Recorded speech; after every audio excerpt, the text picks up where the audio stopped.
फलस्तीन के बारे में मैं आपको बताऊं, फलस्तीन ने जो है वो दावा कर दिया कि 5000 इसराइली फौजी वो मारेंगे। और मैं आपको ये बात बताता चलूं कि इस वक्त ह्यूमन राइट्स के इदारों ने ये कह दिया है कि फलस्तीन और इसराइल की जंग बंद हो जानी चाहिए। इस वक्त रशिया ने ये स्टेटमेंट दे दिया, इस वक्त चाइना और दुनिया के बड़े बड़े मुमालिक ने ये स्टेटमेंट दे दिया कि ये जंग बंद होनी चाहिए, वरना वर्ल्ड वार 3 के लिए तैयार हो जाओ। और अगर वर्ल्ड वार 3 हुई तो फिर पाकिस्तान और रशिया जो है वो फलस्तीन के साथ मिलेंगे और वहां से अमेरिका और इंडिया जो है वो मिलेंगे इसराइल के साथ। और इसराइल में जो है वो जैसे कि आप इस्लामी तरीके से आप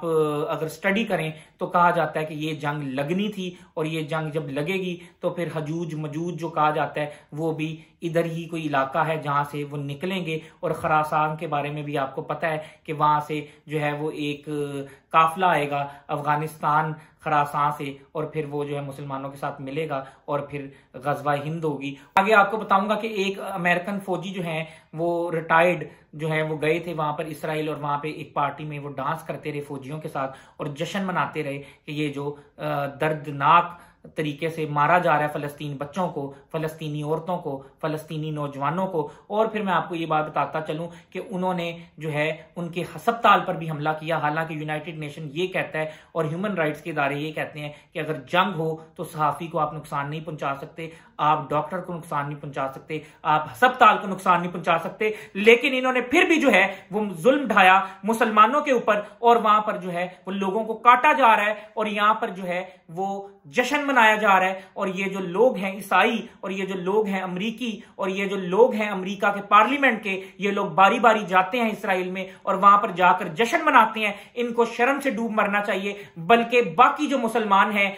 उनको भी शर्म से डूब मरना चाहिए। पाकिस्तान की जो हुक्मरान है, पाकिस्तान के जो हुक्मरान हैं, पूरी दुनिया आलम इस्लाम के जो हुक्मरान हैं, उनको शर्म आनी चाहिए। ह्यूमन राइट का इदारा क्या कर रहा है, पूरी दुनिया से बिलियन डॉलर्स लेता है, और इस वक्त जो है वो बड़े बड़े मुल्क क्यों खामोश हैं। हालांकि रशिया बोला है और बड़े गैर इस्लामी मुमालिक जो हैं इसमें बोले हैं, लेकिन अगर ये जंग छिड़ी तो फिर ये दुनिया की आखिरी जंग होगी, इसके बाद क्यामत होगी और दुनिया तबाह हो जाएगी। और अब ये जंग रुकनी चाहिए। डेली बेसिस पे जो है वो तकरीबन जो है वो 100 से 300 हलाकतें होती हैं, इस बात का खदशा है, और 500 लोगों को जख्मी कर दिया जाता है। अभी तक इस जंग में 40 से 50 हजार मुसलमान मारे गए हैं, और अभी तक जो है 1.5 से 2 लाख लोग जख्मी हो गए हैं। वो जो रोड था जहां से इमदादी सामान आता था, उस रोड को भी रॉकेट मार के तबाह कर दिया गया है। आगे जो है सहूनी फौज क्या करना चाहती है, अमेरिका जो है वो एड करता है और वहां से जो है बिलियन डॉलर्स भेजता है, वहां से जो है बारूदी सामान भेजता है,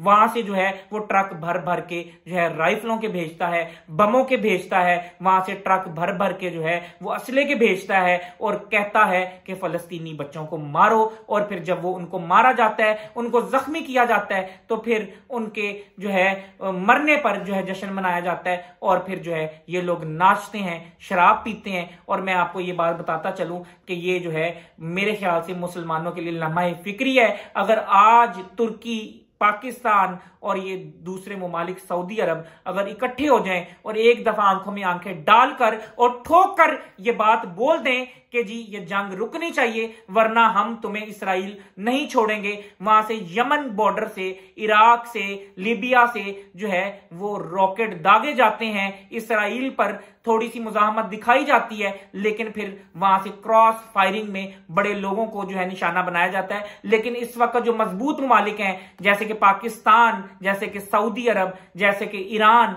जैसे कि तुर्की, अगर ये बीच में ना आए तो ये जंग नहीं रुकेगी, और फिर जो है सफाई हस्ती से वो फलस्तीन को मिटा देंगे, और फिर दुनिया के नक्शे पे फलस्तीन नहीं रहेगा। और वो हमारा किबला अव्वल है, जितना हमारे लिए किबला दोम जो है वो इंपॉर्टेंट है, उतना ही किबला अव्वल इंपॉर्टेंट है, क्योंकि वहां पे अगर जो है वहां पर उनका टेंपल बन गया तो फिर हम हार जाएंगे, और जिस दिन वो टेंपल बनेगा उसके बाद जो है वो फिर ये हजूज मजूज और ये जितनी चीजें हैं जो कि हदीसें बताती हैं और साबित करती हैं, वो सब जाहिर होना शुरू हो जाएंगी। और उसके बाद इमाम मेहदी आएंगे, और उसके बाद इंशाल्लाह मुसलमानों की फतह होगी। और मैं आपको ये बात बताता चलूं कि यूनाइटेड नेशन जो है इस वक्त वो कोई किरदार अदा नहीं कर रहा। ह्यूमन राइट्स जो है वो बार बार कहता है लेकिन अमल नहीं करवाता। यूनाइटेड नेशन भी कहता है लेकिन अमल नहीं कराता। सिर्फ बातों की हद तक जो है ये लोग बोलते हैं, लेकिन लेकिन अंडर द टेबल ये इसराइल के साथ हैं, ये अमेरिका के साथ हैं